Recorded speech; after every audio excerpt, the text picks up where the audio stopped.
of course, after the Soviet collapse, it's changed dramatically, and it was very interesting to watch it, how all this mixed up in an environment, in a landscape, where not clear what will happen next, because it's always looking like run-down place, a place which very entropic and kind of always on an edge between it will kind of develop or it's kind of just disappears, because people are leaving, people are becoming older, and the younger generation kind of decides to move to other places which are more kind of successful.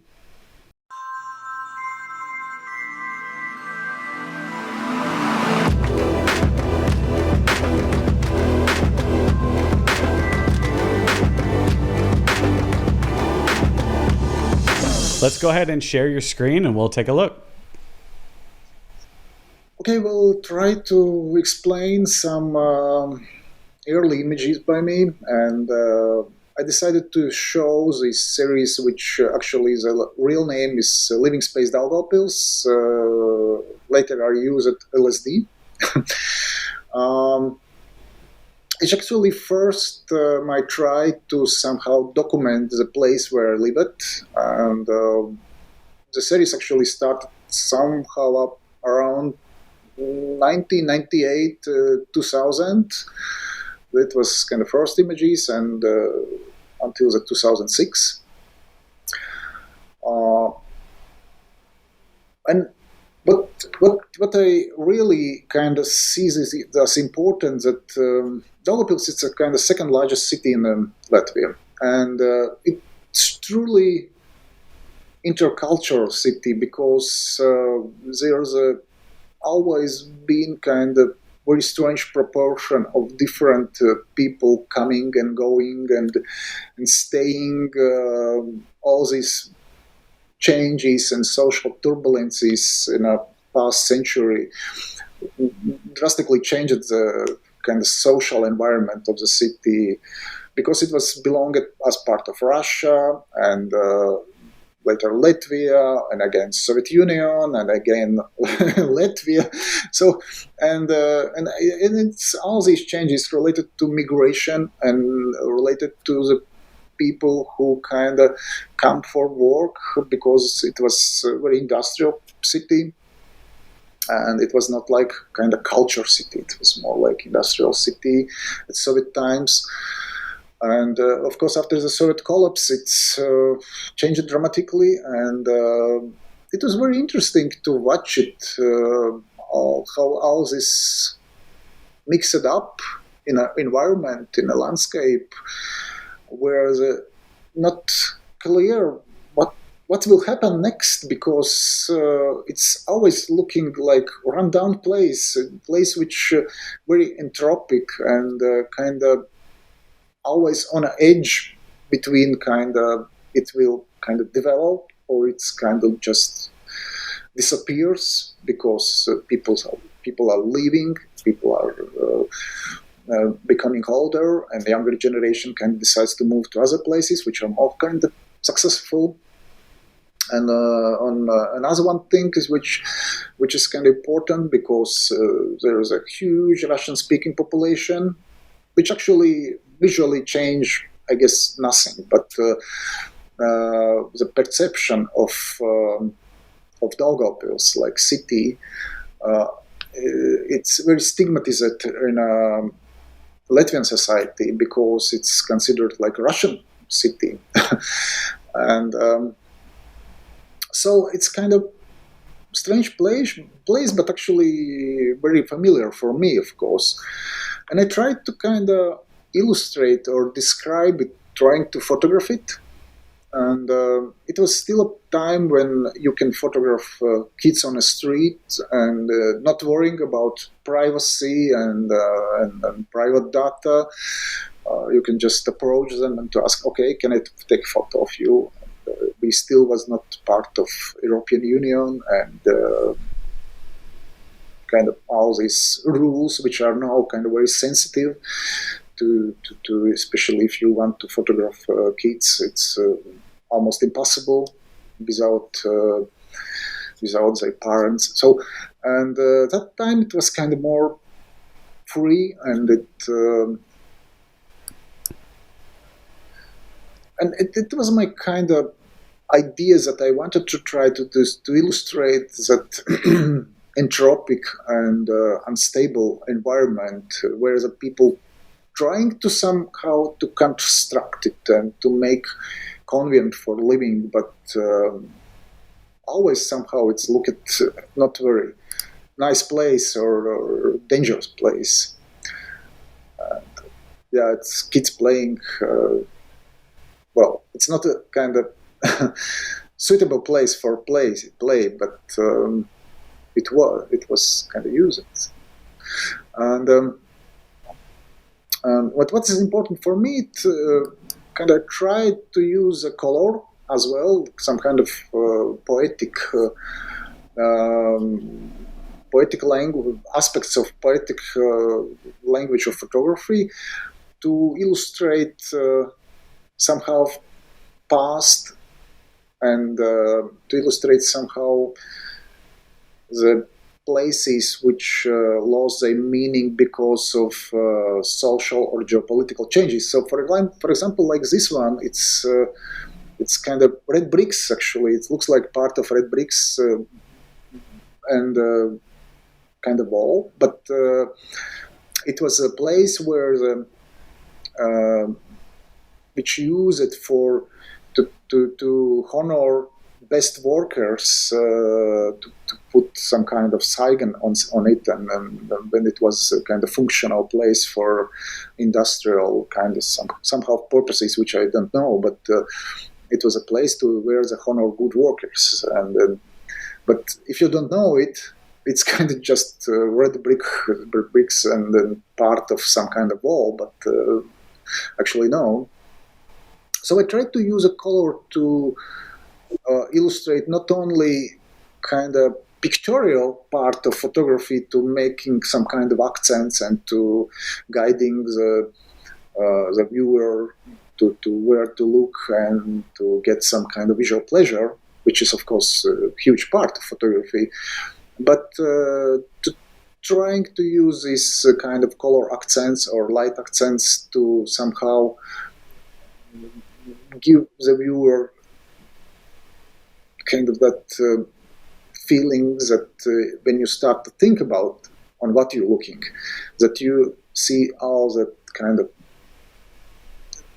sad and past traumas and something from real kind of social part of landscape.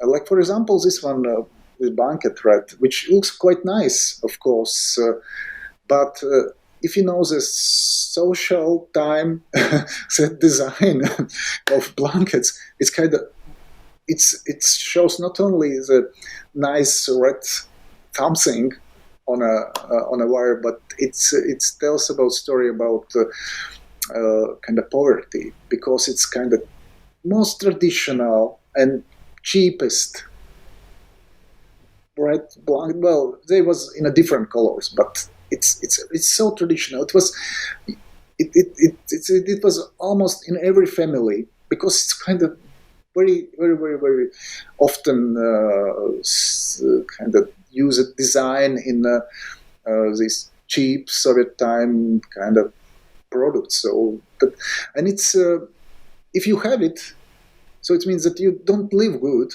You're not very rich. You live it actually in poverty probably. But so on the other hand, if you don't know that, you just look on a nice landscape with some color accents, which is kind of poetic thing, and it's nice. It gives some pleasure from viewing. But if you know the story, it becomes kind of sad story. It seems like in some ways you're kind of grappling with the change of your town and watching it almost deteriorate in some ways. And kind of watching the people kind of grapple with that. Would you agree with that? Yeah, yeah, yeah. And I like it really how there was a suburb, name it still exists, the suburb Fortress. It's a name of place in Daugavpils, which was always military place because there was located starting from Russian Empire times some military personnel, and in Soviet times there was as well located military personnel. It was partly closed, but there was some residential buildings. And after 90s, of course, it's became open for everyone. And there was the orphan house. I don't know what is it right meaning for it. It's kind of kids without parents living. An orphanage, yeah. Yeah, orphanage.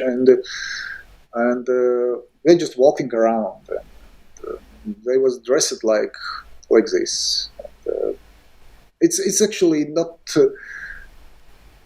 There was nothing to be kind of happy to see it. Actually, it's absolutely truly sad story how it's until nowadays actually managed with all the things in Latvia regarding to people who don't have kind of support from family or dropped and on the other hand, it's visually, of course, interesting because there's this pattern which repeats pattern on the ground. Yeah. And I tried to connect this kind of visual things with social things. I love this image. It doesn't mean that I was always successful. It's absolutely no. And it's as well Fortress suburb now. It's kind of partly renovated, and we have Rothko Museum there, and which is kind of more like tourist place. But long time period ago, it was like that. Is the town kind of evolving? Is it kind of finding a new identity? You said that this particular place is now has a Rothko museum, and it's now kind of attracting tourism. Is it finding a new identity now? Well, it's I guess it's partly a successful story, but Gotcha. Of course many of these houses which was kind of rundown buildings 20 years ago, it's still rundown buildings. But there's a kind of few places which Gotcha. functions as a tourist places because it's renovated. There's a motor museum, there's a Rothko museum, and a few other places which are renovated, and it looks nice, and it's kind of becomes like tourist attraction, of course. But for city, it's hard to explain how they getting this funding. Partly it was from European funding, and partly it's from city budget. And they try to somehow manage it to create it kind of more useful environment, which is actually how you see it's kind of looks more like dangerous place or place where not to go. Actually, but the story is actually about kids. It's the same kids from this orphanage, and they're just playing around.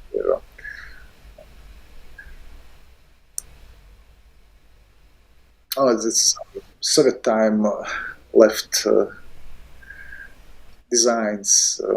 It's a bus stop design, actually. But now it's removed. It's almost like you captured a little time capsule, a city, in the middle of change. It's yeah. Now it looks like it's a kind of real past, which kind of disappeared. Actually, I mean, like real objects, and but at that moment when I photographed it, it seemed like permanent, never changing reality. And now it's It's kind of time capsule. I remember this time. You said this was 98 to 2006. Yes. Yeah, I remember this. It was a time even before I was from, and it's. I was thinking about my childhood. We could go out, we could build forts and go out into the woods, and we'd be out forever. And I can't even imagine my brother's kids out. They wouldn't let their kids out. And so it was just a different time. And I think it's really interesting that these kids don't really notice all the stuff and all this change going on. They're just making forts. They see raw materials in order to make things, and I see this in here. So talk to me a little bit about what you were looking for here. Were you trying to find your own childhood in this? Well, I guess what you mentioned is that it was a time when we could just go out and do what we want as kids and run all the day around. I guess it was as well reason for me to kind of capture the spirit of my childhood, which is actually the same. I lived on a street actually all the day, so I can't imagine my kids doing the same. Actually, what I did in my childhood. And I talk to people about this all the time. The same idea. Yeah, I couldn't even imagine. No, the world seems quite dangerous. It seems well, despite the fact that probably it's not so dangerous, but yeah. Well, we know too much, I guess, about the reality, about what's going on, what people we could meet, and what could happen. And we live in different era, I guess.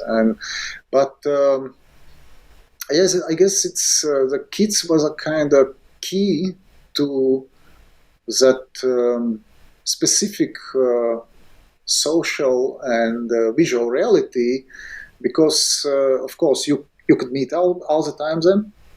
They were running around and they're doing what we can't do now. and our kids I miss it. are not allowed to do it. And but this 20 years ago, actually, it was absolutely different situation. And I guess that I kind of felt that I meeting my childhood through them, but of course it's a bit different because I tried to illustrate as well this kind of social landscape of Daugavpils as a city, as a place, and the kids are not so pretending that to be something else or to be kind of more nice, better, or well, of course it's a very naive idea, but at least they looks more natural than older people who try to kind of put some mask on it and on their face and to be kind of more representable. But so I guess it was a reason to photograph. And not so many, actually, kids I photographed, but it was a reason to photograph kids as part of this landscape, to somehow... My feeling was that they're kind of key to understand the rough beauty of this kind of entropic and disappearing landscape of Daugavpils, and with all these marks of kind of Soviet time, leftovers. It's a beautiful tension. I think this series has a wonderful tension. I don't know if I want to use wonderful, but there's a very clear tension here between that childhood exploration and that entropic nature of the city. It seems to be a forgotten place, almost decaying. I think it's a very interesting viewpoint. And you said this was a part of your early work? Oh no, but it's, I guess, could be called one of the earliest works. And yeah, of course, no, there is a lot of different works, but I can't present everything. So I can talk about a few series, and it's could be enough, should be enough. I think if anybody is curious about Alnis's work, is you should go and check out his website. He's got great work on there. Each series is really strong and has its own personality. You can see the evolution in his work, and it's fascinating. So I love your photography, but I also love that more conceptual work. So I highly recommend people go check out his website and engage in his work there.